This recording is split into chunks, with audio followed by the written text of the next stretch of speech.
మన బాధలు చెప్పి ఇగో మా వాటా ఇంత రావాలి అని కొట్లాడాలి. అది మొగోడు చేయాల్సిన పని, ప్రజల మీద ప్రేమ ఉన్నోడు చేయాల్సిన పని. మీకేం కోపం వచ్చిందో, ఏం భ్రమల పడ్డారో, పాలిచ్చే బర్రెను ఆయన అమ్మేసి దున్నపోతుని తెచ్చుకున్నారు.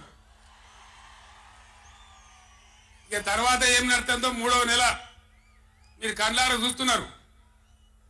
చిన్న చిన్న విషయాలు పర్వాలేదు, కానీ మన జీవితాలనే దెబ్బకొట్టేటువంటి కృష్ణా జలాలు కేఆర్ఎంబి అంటే కృష్ణా రివర్ మేనేజ్మెంట్ బోర్డుకు భద్రపల్లాగబోయి అప్పచెప్పినారు ఈ గవర్నమెంట్. ఇదే జిల్లాలో ఉన్న మంత్రి ఉత్తమ్ కుమార్ రెడ్డి మనం మాట్లాడిన అసెంబ్లీలో మీరు కూడా విన్నారు. ఉమ్మడి రాష్ట్రమే నయం ఉండినట్టు ఆయన కట. ఉమ్మడి రాష్ట్రమే మంచిగుండే ఇప్పుడు మంచిగా లేదట. మరి శ్రీకాంతాచారి ఎందుకు చచ్చిపోయింది? ఇదే జిల్లాలో పుట్టే బిడ్డ. ఎందుకు చచ్చిపోయిన ఉద్యమకారులు? అంత పెద్ద ఉద్యమం ఎందుకు జరిగింది? లక్షల మంది, కోట్ల మంది ఎందుకు పాల్గొన్నారు? ఇంత సోయి తప్పి మాట్లాడతారు మంత్రులు. గవర్నమెంట్ వస్తే ఏం చేయాలా? పోయిన భద్రపల్లెక సంతకం పెట్టిండ్రు, దాని మెమోరాండం దొరికింది. నీళ్ల మంత్రిగా పనిచేసిండు కాబట్టి, అనుభవం ఉంది కాబట్టి, నష్టం ఎంత వస్తుందో తెలుసు కాబట్టి వెంటనే హరీష్ రావు గర్జించిండు. గర్జిస్తే ఒక 4-5 రోజులు నాటకాలు ఆడిండు, అబద్ధాలు మాట్లాడిండు. నిలబెట్టి మన గట్టిగా అసెంబ్లీలో అడిగితే అసెంబ్లీ బడ్జెట్ జరుగుతుంది, మీరు చూసిండు. బడ్జెట్ జరుగుతుంటే ఏమవుతుంది? బడ్జెట్ అతి ముఖ్యమైన విషయం. ఎప్పుడు కూడా చరిత్రలో దాన్ని పక్కకు పెట్టి వేరే అంశాలు తీసుకోరు.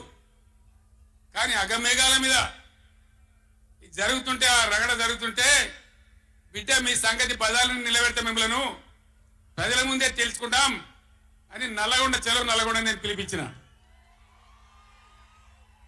ఎందుకంటే నాకు చేతనైనా కాకపోయినా నా కట్టె కాలే వరకు తెలంగాణకు అన్యాయం జరిగితే చివరి శ్వాస దాకా కూడా పులిలాగా లేచి కొట్లాడతా తప్ప పిల్లిలాగా ఉండను. ఎట్టి పరిస్థితులలో 600 ఏ విషయంలో కూడా తెలంగాణకు అన్యాయం జరగనివ్వను. కొట్లాడదాం.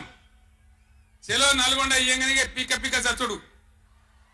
ఇజ్జత్ మానం పోతుంది రాబాయి. కేసీఆర్ బొబ్బ పెడితే ఏం చేస్తామంటే ఏం చేస్తామని చేతులు విసుకొని కాళ్ళు విసుకొని అర్జెంటుగా బడ్జెట్ పక్కకు పెట్టి శాసనసభలో తీర్మానం పెట్టింది. ఆ తీర్మానం కూడా చక్కగా లేదు. వాళ్ళ తెలివి సల్లారా. సాగునీళ్లు తాగునీళ్ళు అని పెట్టిండ్రు, కరెంటు ఉత్పత్తి పెట్టలేదు. మళ్ళీ దానిలో ఆ తీర్మానంలో కూడా అంత తెలివి తక్కువ తీర్మానం. అది పెట్టి ఇక మామ అనిపించుకున్నారు. అయిపోయింది కదా. ఒక రైతుకు పంట పండిందట, పంట రాసేయింది. ఎందుకంటే రాసేవాడు ఎత్తుకపోకుండా పొత్తు పోసేది, పొత్తులు ఆ బూడిదో శుద్ధో ఏదో పోసేది. పక్క రైతును పిలిచి పొరుగు రైతు పొత్తు వైరాబాయ్ అంటే ఉంటే నాకేంది పోతే నాకేంది పులిగోవాలి కానీ పొత్తు పోసిందట. ఇలా ఏం పోతుంది? వాళ్ళకు కావాలి పదవులు, వాళ్ళకు కావాలి పైరవీలు, వాళ్ళకు కావాలి డబ్బులు తప్ప ప్రజల హక్కుల గురించి లేదు. నాడు లేదు, నేడు లేదు. దయచేసి నేను మీ అందరినీ కోరేది ఒకటే, అన్ని సందర్భాల్లో పోరాటమే ఉండదు. అవసరమైనప్పుడు పోరాడాలి, పోరాటానికి సిద్ధంగా ఉండాలి. అవసరమైతే సర్దులు కట్టుకొని రావాలి, మనం పిడికిలి బిగించాలి. అప్పుడే మన హక్కులు కాపాడుకోగలుగుతాం. అటు కేంద్రాన్ని కానీ, అధికారులను కానీ, కృష్ణా ట్రిబ్యునల్ కానీ, రాష్ట్ర ప్రభుత్వం కూడా భద్రప పనిచేయకుండా అప్రమత్తంగా ఉంచేటట్టు కానీ నడవాలంటే మనం ఎప్పటికప్పుడు జాగ్రత్తగా పులుల్లాగా కొట్లాడాలి. ఈ మాట చెప్పడానికి నేను ఇంత దూరం వచ్చిన, మిమ్మల్ని అందరినీ సమీకరించిన. ఇప్పుడు గవర్నమెంట్ వచ్చింది. గవర్నమెంట్ వచ్చిన కాడి నుంచి మీరు చూస్తాను, ఎవడన్నా కొత్త గవర్నమెంట్ వస్తే ఏం చేయాలి? పోయిన గవర్నమెంట్ కంటే నాలుగు మంచి పనులు చేస్తాం, ప్రజలు అవలనిపించుకుంటామనే మాట ఉండాలి, ఆరాటం ఉండాలి. ఒక్కటన్నా మంచి మాట ఉన్నదా? ఒక్కటన్నా? పొద్దున్న లేస్తే సొల్లుపోయాను కేసీఆర్ని తిట్టాలి. కేసీఆర్ని తిడితే మీరు పెద్దోళ్ళు అవుతారా? లేనిపోని బదనాములు పెట్టి కేసీఆర్ మీద బదనాం పెడితే మీరు పెద్దోళ్ళు అవుతారా?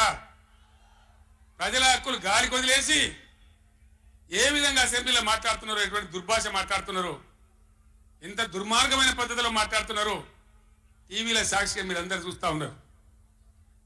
నేను మీ అందరిని కోరేది ఒకటే, ఎవరికి అధికారం శాశ్వతం కాదు, కానీ తెలంగాణ ప్రజల హక్కులు శాశ్వతం, మన వాటా శాశ్వతం, మన బతుకులు నిజం, మన పిల్లల భవిష్యత్తు నిజం. దానికోసం అధికారం ఉన్నా లేకున్నా తెలంగాణ ప్రజల పక్షాన కొట్టాడి రాష్ట్రం తెచ్చిన వాళ్ళం కాబట్టి బీఆర్ఎస్ సైనికులు కూడా దయచేసి అప్రమత్తంగా ఉండాలి. మన పోరాటం కొనసాగుతూనే ఉండాలి. ఆ విధంగా మనం ముందుకు పోవాలి. నాకు కొన్ని విషయాలు అర్థమైతలేవు. ఈ మైకోనికి మళ్ళీ ఏం పుట్టిందా? ఏం చేయకమని వాడిని ఉన్నది అడుగుతామని. మేము కరెంటు తెచ్చిన వారు, అంతకుముందు రాత్రి కరెంటు, పొద్దా కరెంటు ఆగమాగం ఉండే. గవర్నమెంట్ వచ్చిన తర్వాత, టీఆర్ఎస్ గవర్నమెంట్ వచ్చిన తర్వాత